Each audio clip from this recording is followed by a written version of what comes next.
The Late Mr. Adams by Steve Allen. Mr. Adams, to get right to the point, was born late. The doctor had solemnly wiped his spectacles, pursed his lips, made the sort of face all doctors are supposed to make after wiping their spectacles and pursing their lips, and announced that George Adams would be born on August 23rd. On August 22nd, his mother felt pains and retired to await George's arrival. On August 29th, the doctor suggested light housework and a change of diet, re-examined his calculations, and stated with assured finality that George would be born within 2 days. George was born 7 days later.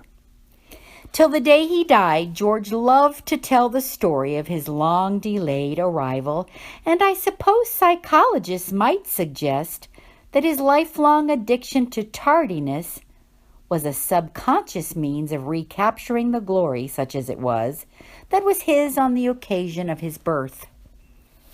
They say that the worst thief in the world is an honest man 99% of the time. They say that, except on certain days of the week, Hitler wasn't an altogether unlikable sort of chap. They say that all beautiful women have their unattractive moments, that saints sometimes sin, and that the New York Yankees don't always defeat their opponents from Philadelphia.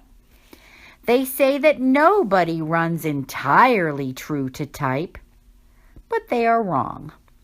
George Adams was late coming into this world. He was late being weaned. He was late learning to speak. He was late for school habitually from the first day he attended kindergarten. And with very rare exceptions, he was late for every blessed appointment of any importance that was ever included in his busy schedule.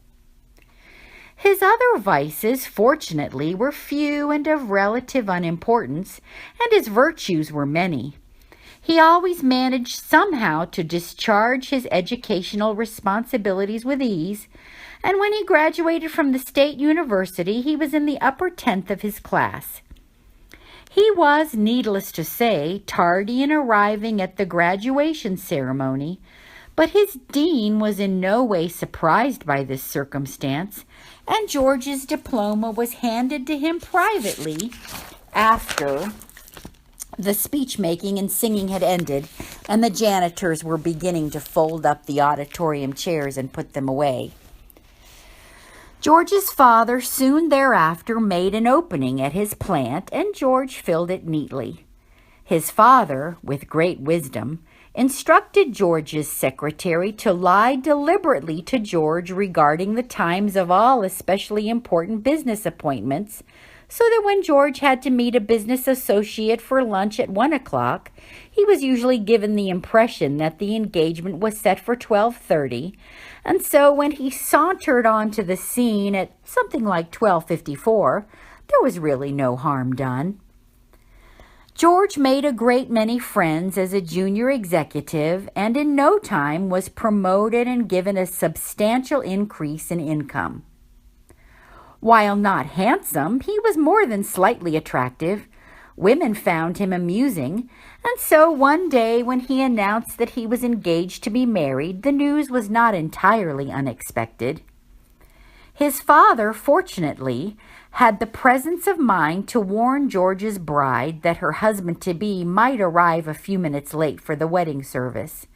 So although she was visibly annoyed by this eventuality when it came to pass, she was not driven to tears, and there was really no scene at all.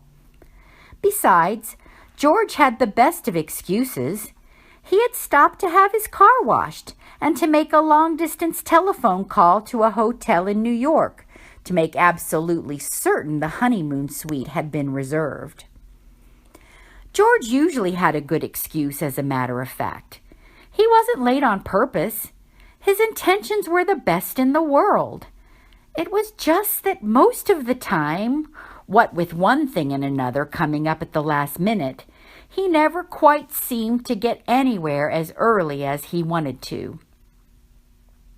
In later years, George came to be a prominent citizen of the town, and there was even talk one year of running him for mayor. He declined this honor, however, and continued to devote himself to private endeavor. After his father died, he assumed the presidency of the plant and rendered the company distinguished service. His marriage, withal, was a happy one, and his children, 4 in number, were a fine-looking group at the funeral not long ago. Everyone said it was one of the nicest funerals in recent years, and though George's family was heartbroken, you could see they were still able to feel a glow of pride as they looked over the crowd that packed into the church to pay its respects and hear the funeral oration. I suppose there must have been many in the crowd who were aware that, in dying, George Adams was early for almost the first time in his life.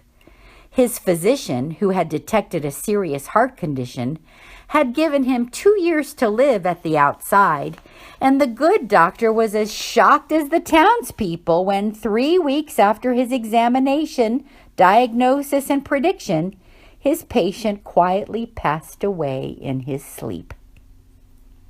The caravan of sleek black limousines winding to the cemetery was imposing indeed, and the casual passerby must have concluded that a very important personage was being laid to rest. One minor mishap interrupted the smooth flow of events, incidentally at what was, to all practical purposes, the very last minute.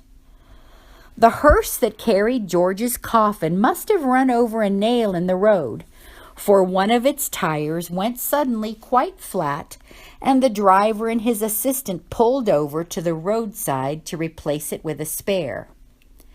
After a hasty conference, it was decided that all the other cars should proceed as planned directly to the burial ground. This they did, and the mourners, stepping out of the limousine sedately, clustered around the Adams plot and stood conversing in whispers, waiting for George. He arrived only 23 minutes late.